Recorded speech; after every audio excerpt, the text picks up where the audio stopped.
This is Outside Source on BBC News for viewers in the UK and around the world. We are covering all the very latest coronavirus developments here in Britain and also globally. Our main headlines: France is emerging from its lockdown on Monday, although the capital, Paris, will still face heavy restrictions.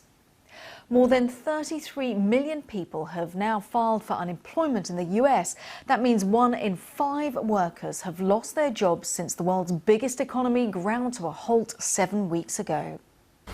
Seismic shocks in the UK economy as well. The Bank of England warns the UK is heading for its worst economic downturn in history. Black people in the UK are twice as likely to die from COVID-19 than white people. We'll look at why. And these are live images coming in from Downing Street, where, as you can see, the Prime Minister is among thousands saying thanks to frontline workers battling COVID-19 with the weekly clap for carers. A warm welcome to the programme. Across Europe, some countries are beginning to take tentative steps out of lockdown. France will start reopening from Monday, gradually bringing 2 months of confinement to an end. The French government has issued this map, and this is based on the spread of the virus and hospital admissions, which has helped inform its strategy. The country has been, as you can see, divided into red and into green zones. The capital, Paris, and its surrounding areas, where infection rates are still too high, are being classified as a red zone, and strict conditions will continue to apply there. The French Prime Minister called it a progressive unwinding of the lockdown. In light of the data from our health services gathered over the last few days, the gradual lifting of the lockdown can commence from next Monday, the 11th of May. It's a new stage in the fight against the epidemic. It's good news for France and the French people. From Monday, we will introduce a highly progressive process, lasting for several weeks at least, which will allow the country to exit smoothly and with certainty from the lockdown, which we have experienced along with a large part of the world since March the 17th. Well, the Paris Metro is preparing for commuters to start using the service once again. Workers have been busy putting up stickers in order to explain how people should be socially distancing. And what do people think there? Well, Hugh Schofield is in central France. We already have 5 million passengers using the metro. I think we must really tell Parisians to be very careful, because there's going to be, I think, a lot of people.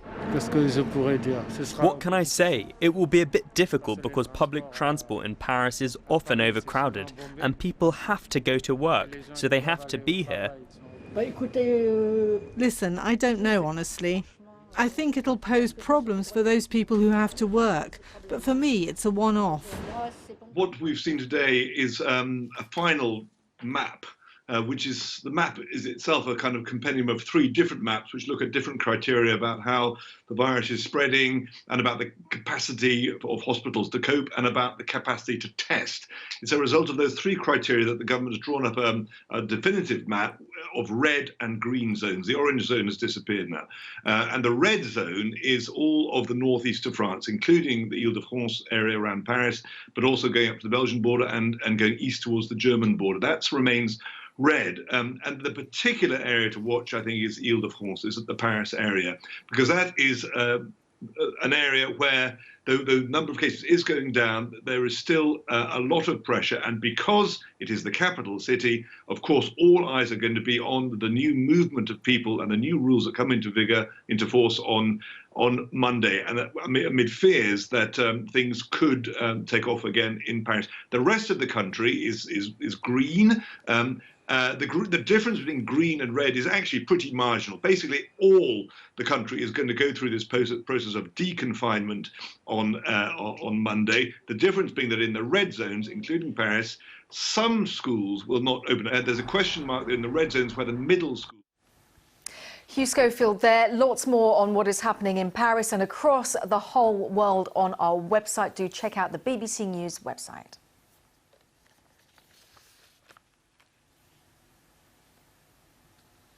Here in the UK, plans are also being drawn up to begin relaxing the coronavirus lockdown in England.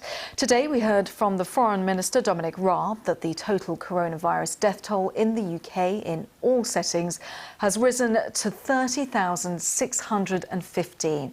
This is after a further 539 people died, having tested positive. Well, our political correspondent Ian Watson has been looking at what relaxing the lockdown in England might look like.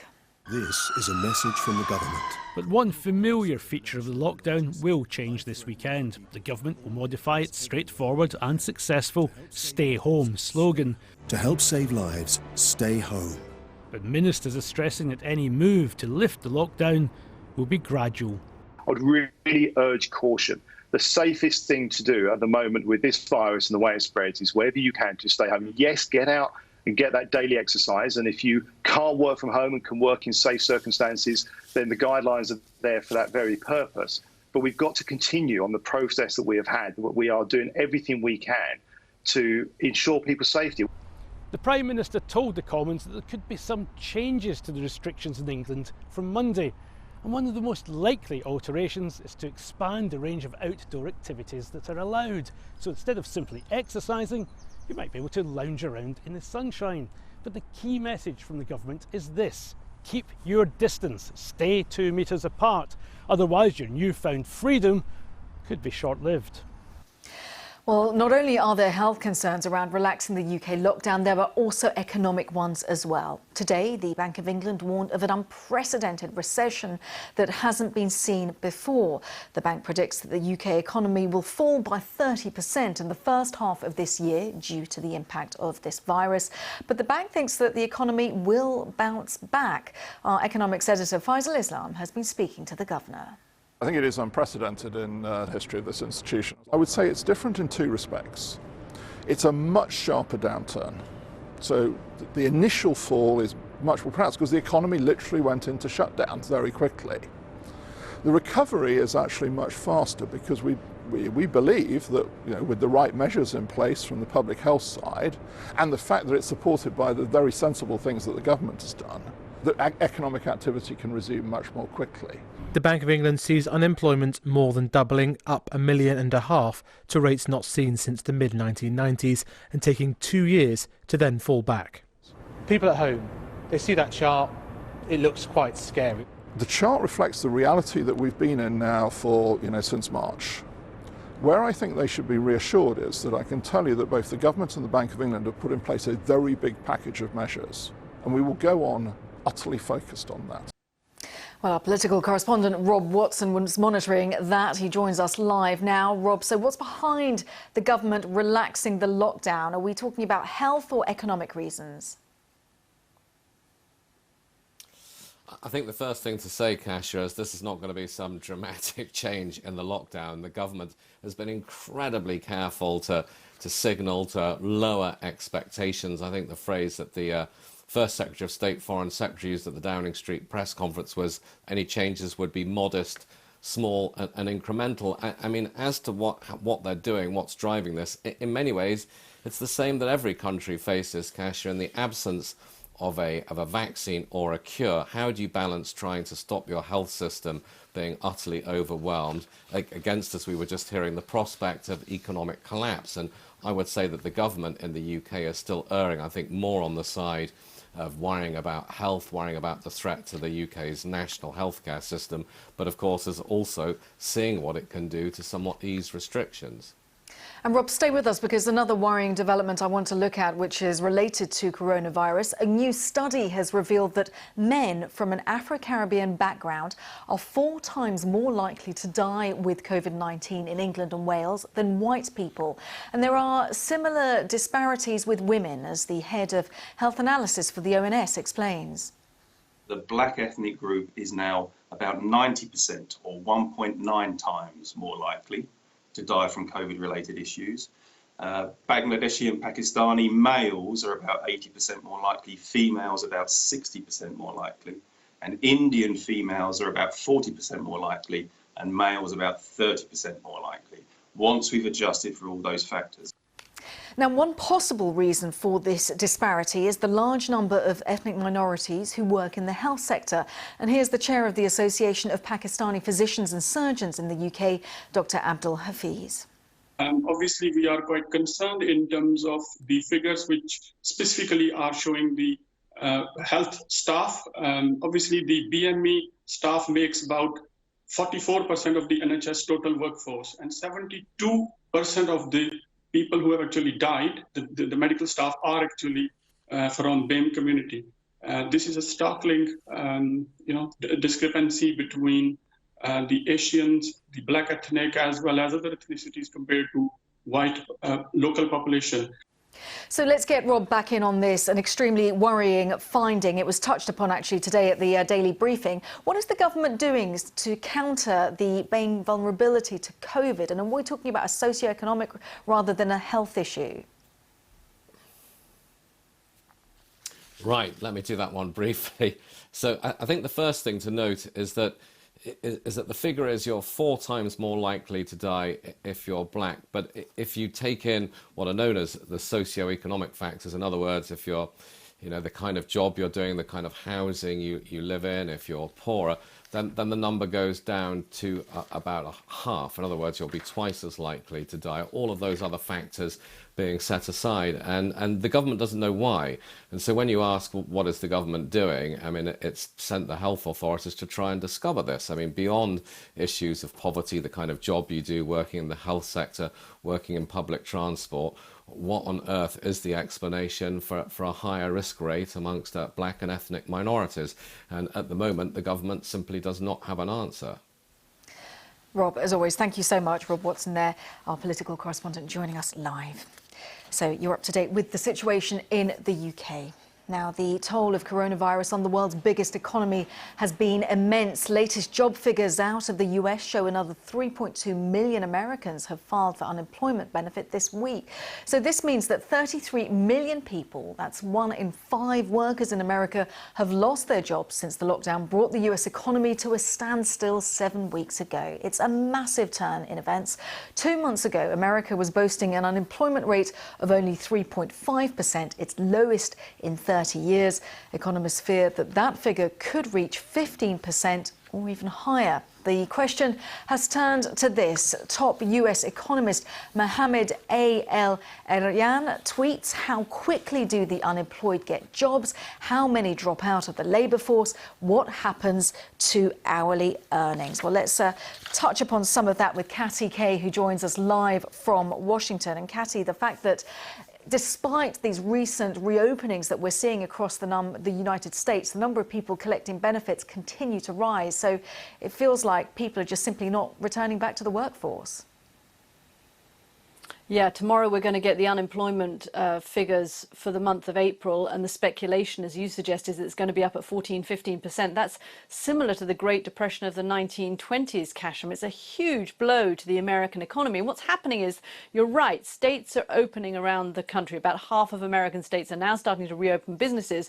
But all of the indications so far from states that opened a couple of weeks ago is that consumers aren't going back to businesses. So the governments in those states are saying, we think it's safe for you to start opening, with all of the restrictions, of course, but consumers are saying we don't feel safe. We don't feel safe going to restaurants or hairdressers or nail salons. And so people aren't starting to generate income, and therefore people aren't being employed again. What's interesting is that a poll has come out in the last couple of days suggesting that most American workers who have been laid off do feel that they have a strong chance of being rehired once the country is fully open again. That gets to this idea of, is this a V-shaped recovery? Was there a precipitous drop and then a precipitous climb back up again in the economy? That's what the White House is hoping for. Quite a lot of public health experts and other economists and business leaders that I've been speaking to are a bit more sceptical about that. Catty, stay right there, because I also want to touch upon another development coming from the United States. New research has linked infections in New York City before social distancing began to outbreaks across America. Now, experts at Yale tracked mutations of the virus, the history of infected people, and models of the outbreak, and they came up with this. New York was the primary source of new infections, taking the virus from the city to the southern states and even as far as the West Coast. And these New York Times graphics show more detail. The infections linked to New York City are those highlighted in red, while the viruses that spread from Washington, for example, are highlighted in yellow. And here are the outbreaks in the southern states. As you can see, every sample taken from Louisiana was related to New York. And here you have the northeastern states most linked to New York. So let's get Catty back. Catty, given the numbers in New York, no huge surprise, but it's a real eye-opener when it comes to the timings of social distancing being brought in. Yeah, and also about how this virus spread from big cities, right? And we've seen this around the world. So Wuhan in China, Milan in Italy, they became the focus points from which then the rest of the country got infected. We thought initially this was going to be a virus that came into the United States from China via Washington state and then spread around the country. What this New York Times reporting shows us is that actually it came from China originally, of course, but then through Europe, and then European flights that came into New York City during the months of January, February, March. And then those people traveled all around the country from New York City, taking the virus with them. And the implication of this reporting is that by the time the president stopped those flights and people coming from Europe on March the 13th, by then, this report says, it was already too late. The virus was already in New York City and already traveling around the country. I think it's an interesting report also for policymakers to look at as the country starts reopening, because it's a reminder, of course, that this is a country of 50 states and people can move freely from one state to another.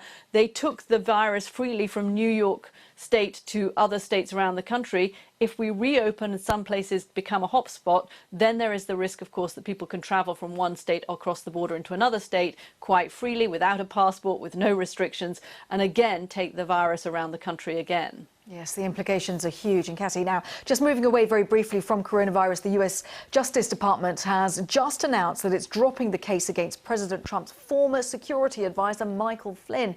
Now, Mr. Trump said that he is very happy for him. Catty, remind us about this case. Yeah, so the case of Michael Flynn was one of the biggest cases surrounding the Mueller investigation into whether the Trump campaign had unlawful contacts with Russia during the 2016 election campaign. And Michael Flynn had been having contacts with the Russian ambassador to the United States and with other Russian officials, and he didn't tell the White House about it, and he also lied to the FBI about it. In 2017, Mr. Flynn actually admitted lying to the FBI. He had been Donald Trump's national security advisor. He was fired as the national security advisor. He was caught up in the Mueller investigation. He admitted in 2017 that he lied to the FBI about his contacts with Russians during the campaign, and pleaded guilty to that. Even so, the Justice Department is saying that they feel that Mr. Flynn didn't really fully understand what the FBI was asking him, and that's why they've decided to drop this case. It seems quite political. General Flynn was a favorite of Donald Trump's. Donald Trump today saying that describing him as a warrior, and saying that he felt that he had been unwrongly charged in the first place. So a big win for the White House and for Donald Trump, and more of the politics of the Mueller investigation, which still rippling through the election process here in the States. It feels like a different world ago. Catty, as always, thank you so much. Catty Kay there joining us live. Thanks for talking us through it. Do stay with us here on Outside Source. Still to come, we'll be telling you why Pakistan is lifting its lockdown, even though infections there are rising.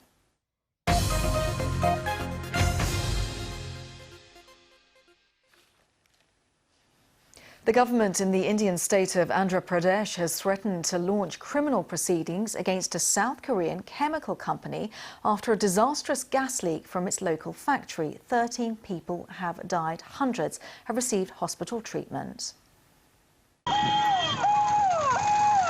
Woken up by toxic gas in the air, people stumbled out onto the streets in panic. Some waited for help to arrive.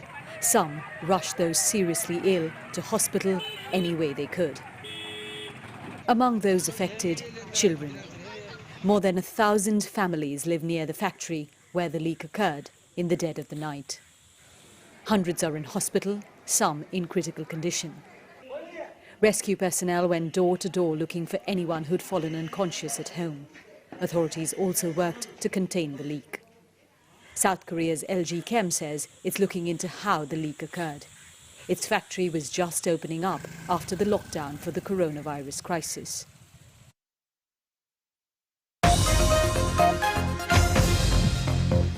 Welcome, you're watching Outside Source live from the BBC. Our main story, France is emerging from its lockdown on Monday, although the capital, Paris, will still face heavy restrictions. Every country is responding to COVID-19 in a different way, and so we're seeing a range of approaches playing out in parallel. Let's focus on three now. Ros Atkins joins us live. Ros, so which three countries have you chosen? Hi, Kasia. Good to see you. Well, as you've been saying, one of the most important factors in this pandemic is that all the countries are facing the same virus, but they're all handling it in quite a different way. So we're going to look at this through the prism of Brazil, India, and first Pakistan, because Pakistan is now easing its lockdown this weekend. Bear in mind, most countries are doing this only once their infection rates are falling. Not so Pakistan. The number of cases continue to go up there, but the Prime Minister, Imran Khan, is saying the lockdown has to ease because of the large number of people who just can't afford to continue living like this. Let's hear from the BBC's Pakistan correspondent, Secunda Kamani. Initially in the country, there were fairly strict restrictions in place. Then last month, a number of industries and some small businesses were allowed to open up again. And now pretty much all small shops and small businesses will be allowed to reopen, although shopping malls will remain closed, as will schools and universities, and there remains a ban on public transport. Now, I think this was done for a couple of reasons, one of which is that when these lockdown restrictions were initially partially eased last month, it caused a little bit of confusion in some areas, and some shops that weren't meant to be opening up again just opened up again anyway, and it seemed a little tricky for the authorities to force these other small businesses to remain closed. But also it ties in with an issue that Imran Khan has been talking about from the outset of this crisis, which is that he says the poorest sections of Pakistani society, around 25% of the country living below the poverty line, simply cannot afford not to work. Let's move from Pakistan to India. It started to repatriate hundreds of thousands of its citizens who've been stranded. Now, you might know India's been stopping incoming passenger flights for recent weeks, but it's now organising planes and ships to get these people home. The first planes left Dubai today. The BBC's Samir Hashmi is there. They will be carrying 350 Indian citizens back home. Now, this is the first flight, the first evacuation or the first repatriation that's happening from this part of the world. And if you talk about the UAE, 200,000 Indians alone have registered to get repatriated. Now, the government is saying, the Indian government has said that they will be flying out 15,000 people across the globe in the next 1 week, and then they're looking at 200,000 Indians, which are spread across the world, stranded in different parts, in different countries, over the next few days. And the huge section of those Indians are actually stranded here in this country. Now to Brazil. Its number of cases is rising fast. It's now reached over 125,000 confirmed cases and over 8,000 deaths. But President Bolsonaro is refusing to introduce a lockdown, so some state governors simply aren't waiting for him. They've started to close businesses, schools and public spaces anyway. Well, the BBC South America correspondent Katie Watson has spoken to the governor in charge of the country's wealthiest state, that's Sao Paulo. This is a man who's a former ally of the president, but has now imposed restrictions. Here's why. It's amazing when you have two viruses to combat, the coronavirus and Bolsonaro virus. This is not moment for politics. This is moment to protect people and to give to these people opportunity to survive. He would argue that he's looking after the economy, that people die of hunger, people die of misery, people die with no jobs. To have a good economy, we have to have people in life. We cannot put economy first and the health as the second decision. So that's the latest from Brazil, Pakistan and India. And as we're seeing across each edition of Outside Source at the moment, while historians in years to come will no doubt be able to draw broad conclusions about this global pandemic, at the moment, we need to keep looking at this story country by country, as each experience is proving very different. And if you want more evidence of that, you will find extensive global coverage of the pandemic via the BBC News website, bbc.com/news, or Kasia, people can download the BBC News app straight to their smartphone. Yes, they absolutely can. And if they want to find out more about the clock that is behind you, they should check out your Twitter thread on social media, because a fascinating insight into exactly what that is about. I won't spoil it, though. No spoilers. Roz, as always, thank you so much. Now, before we end this edition of Outside Source, I just want to take you back to what was happening across the UK just half an hour ago. This is the weekly clap for carers that was taking place. Let's have a listen.